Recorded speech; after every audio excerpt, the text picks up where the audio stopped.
1987, the small town of Comfort, Texas, became the scene of a heroic rescue and tragic loss.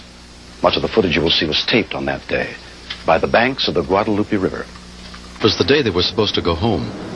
The more than 300 children at the church camp were awakened early. The river was flooding. If they didn't leave soon, their buses might not be able to leave at all. They come in there rushing us up and everything, telling us to get up, get packed and all this stuff, and everybody was asking why. They said we got to get out of here because the river was flowing over. And we started going around the corner.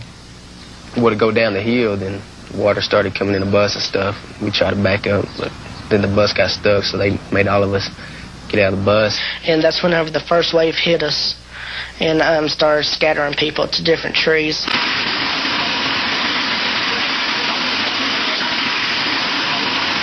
Kids clinging onto the trees like ants, surrounded by rushing water.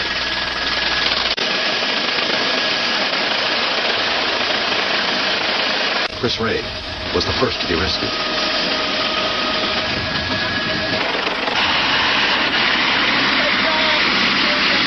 How many are there of you?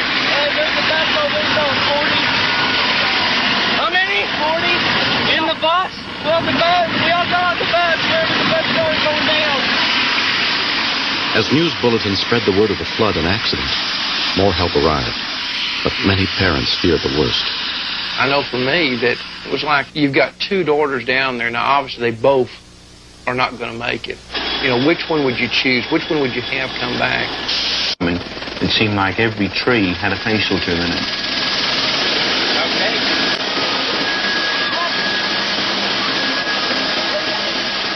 It was a very dangerous situation when we're literally surrounded by trees, protecting trees with our blades. South Texas today when a bus and a van carrying campers were caught in high waters en route to a rafting expedition. 43 people tried to reach high ground. They were swept away, most of them teenagers. Tonight, 2 are dead, 8 are missing, and 33 have been rescued. NBC's Jane Peterson reports from Comfort, Texas, which is just south of San Antonio.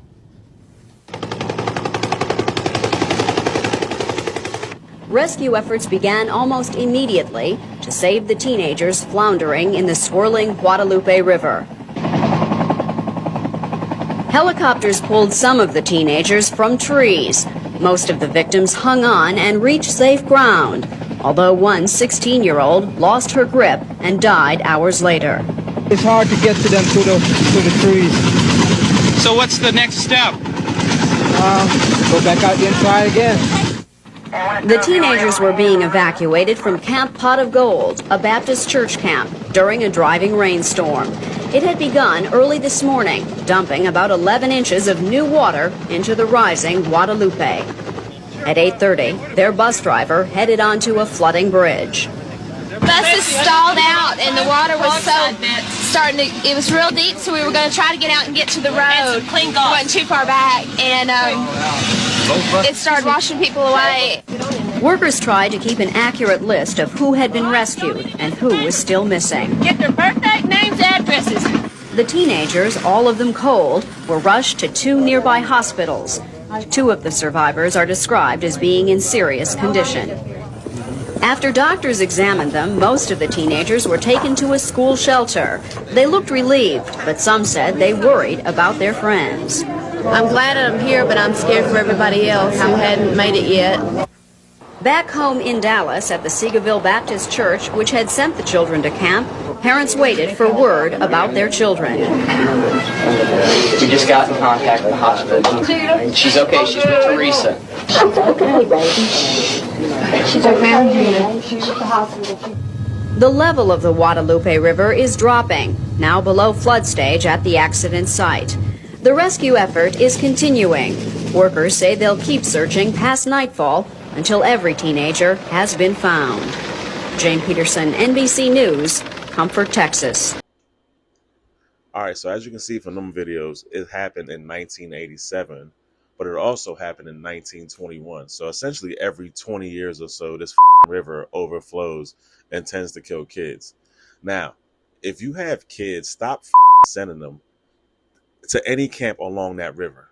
Like, I mean, common sense. It keeps overflowing. Kids keep dying. Stop sending your kids there. The Guadalupe River floods keep breaking hearts. Why does this keep happening? The river's tragic cycle goes back generations. In 1921, catastrophic flooding struck New Braunfels and Seguin, leaving over 200 dead across central Texas. Entire neighborhoods vanished overnight. In 1972, another deadly flood swept through the Guadalupe Basin, destroying hundreds of homes and forcing thousands to evacuate. Survivors recall clinging to rooftops as the water rose. In 1987, a flash flood in Comfort, Texas swept away 10 kids from a church camp. Heroes like Chris Redd fought to save them, but the river won. July 2025, history repeats. The Guadalupe River hit 29 feet, killing 82, including 28 kids. Camp Mystic lost 10 campers and a counselor, still missing. Camps sit in flood zones. People say warnings failed. Could this have been stopped? Let's talk. Can we prevent the next tragedy? All right, so there's nothing sadder than losing kids or losing anybody, especially to something like this where essentially you don't know when it's going to happen. It's just nature being nature. Now, I'm not the smartest man in the world or claim to be, but once again, I'm going to reiterate, stop sending your kids to any camps along that river. If it's cheap, if it's free, I don't give a what it is. Just stop sending your kids there until they figure out how to stop that from happening. But as always, I appreciate you guys watching. I try to keep the video short and sweet, give you guys some information. Comment down below. Let me know what you guys think. And as always, I love y'all and God bless.